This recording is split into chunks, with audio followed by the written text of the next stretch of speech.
Well, it's Thursday, the 15th of December, and I've just had some really bad news. The blocks on the self-steering, the Fleming self-steering, have fallen off, and luckily the bolts left behind, but so I just noticed the boat was not sailing on course. I went out and had a look at the back. There's very little wind, and you can see the self-steering. You can see those ropes are meant to go up to that arm. There's no blocks there. There's no pulleys there. It's quite a technical, precise piece of equipment. I'm going to try and fix it, but I don't know. I don't like my chances. But we'll see how we go. All right, I'm into it. Well, looks like we might have been able to solve the problem without the Fleming self-steering. We wouldn't be able to make it around the world because, we just don't generate enough power to run the autopilot all the time. So we really need to have that wind-powered self-steering.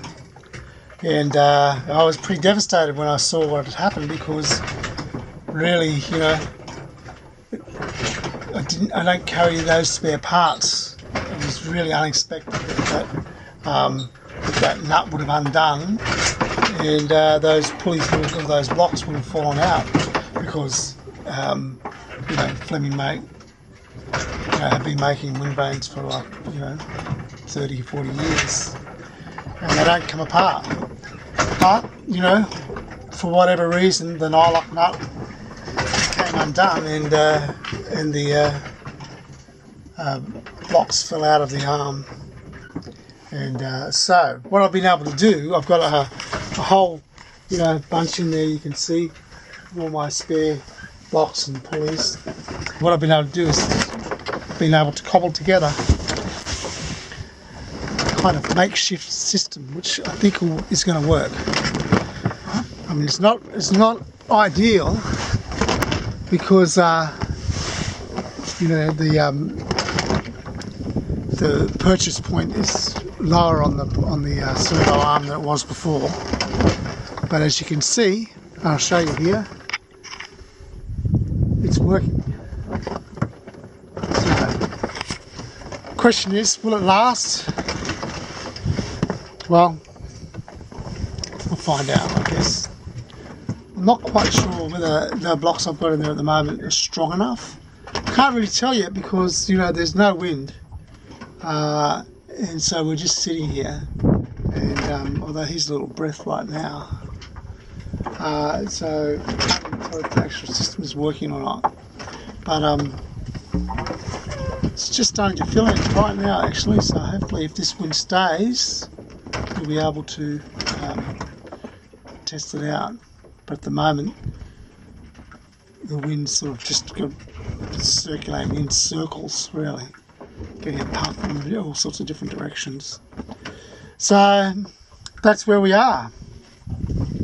The other thing that's happened is the tether. It's pulled out the life raft. So I've got to try and fix that.